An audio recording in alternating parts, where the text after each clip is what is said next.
Hi everybody, Molly Hurford here, and today I wanted to quickly talk a little bit about how I fueled for Ironman.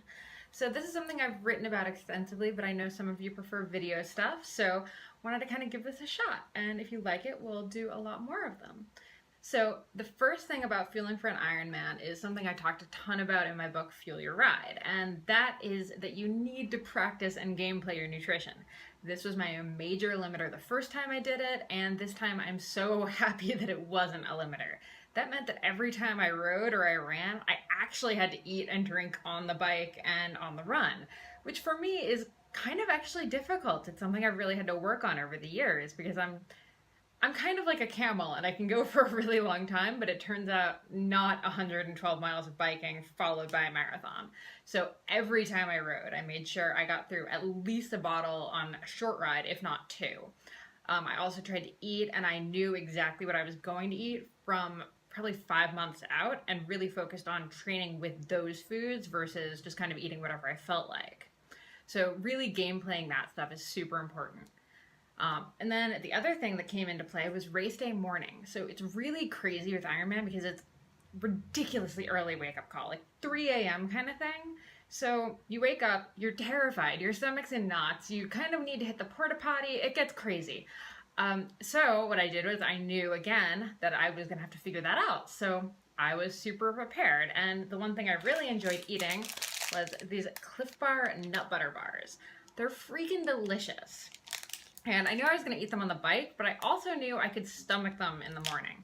So as soon as I woke up, boom, Cliff Bar nut butter bar.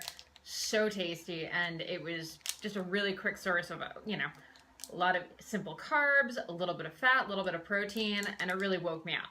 So I did that, drank an entire bottle of water with Noon in it, so I was already good on my electrolytes before I hit the swim, and then about 20 minutes before the race, Cliff Gel. I really like the ones with caffeine, and if you're like me and you're used to morning coffee, you do probably want to have something with a little bit of caffeine in it, especially because we were camping out the night before, so I didn't really have time to make coffee in the morning. So having that little shot of caffeine, really key. So got through the swim, awesome, hit the bike, and my first thing was, okay, I've been in the water for over an hour. I'm already, pretty depleted as far as my glycogen stores go, so I need to start eating right away. And that's a thing that I did really wrong the first time I did an Ironman. I don't think I started eating until about 30, 40 miles into the bike, which is a huge mistake. So immediately, boom, another nut butter one. And actually a gel within the first, I'd say 30 minutes. So that's about 400 calories. I was drinking bottles of water with Noon in it. I carried 3 bottles. I had 2 on my bike and 1 in my back pocket. I did not have a tri-bike, so I didn't get to carry as much water as I would have preferred. But with the aid stations, I sort of knew I could grab a couple of bottles. So throughout the course of the bike, I used everything that I had with me. And I was actually really surprised by that. I thought I was going to end up with like 1 extra bar. But no, I crushed through 4 bars and 6 or 7 gels. I think 7 gels and 6 bottles of water. So proud of myself.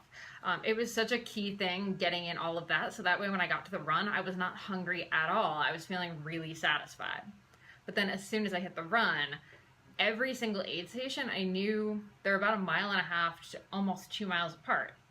So I knew I'd have about 20, actually, they were between 1 mile and 1.5 miles apart, sorry. So I knew I was gonna have about 20 to 22 food and hydration stops. But I also knew my stomach is really sensitive, and a lot of people have the same thing, especially when we're running. A lot of that repetitive up, down motion can really hurt a stomach, especially when you've already been going really hard for, 7 or 8 hours at this point. So every single aid station, I would just walk. It's about 15 yards, 45 feet. So you're really not losing that much by just slowing down for a second to walk. And I'd grab a cup of water and a cup of Gatorade, a couple sips of Gatorade, sip of water, and then I'd grab whatever they had, whether it was shot blocks or gels. So this was the other thing. I trained with Cliff because I knew that Cliff was what was going to be on course. And it helps that I really love it, and I love the taste, and my stomach tolerates it really well, but even if I wasn't particularly invested in Cliff Bar stuff and didn't really like it, I would have still trained with it at least half the time, just so that way I knew if I needed to rely on that neutral stuff, I could switch to it and not have any major gastric distress. So every single stop, one bite of a gel, so I didn't finish a whole gel. That would have been 2,500 calories. That would be insane. Don't do that. One bite. So we're talking like 25 to 30 calories. And I know it's wasteful, but during an Ironman, don't even worry about it. So a bite of a gel, a couple sips of water, a sip or two of Gatorade.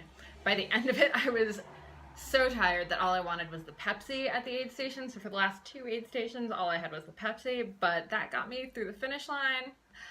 The other key thing though, after you cross the finish line, whatever you do not slam the whole thing of ice water that they give you.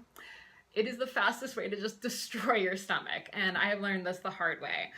Slow sips, very steadily bring your hydration status back to normal. Same goes with eating. It's really tempting to just go have a huge meal. Don't do that. It will end up just crushing your stomach and your soul. So that's sort of the quick and dirty of how to get through an Ironman, or how I got through an Ironman with nutrition.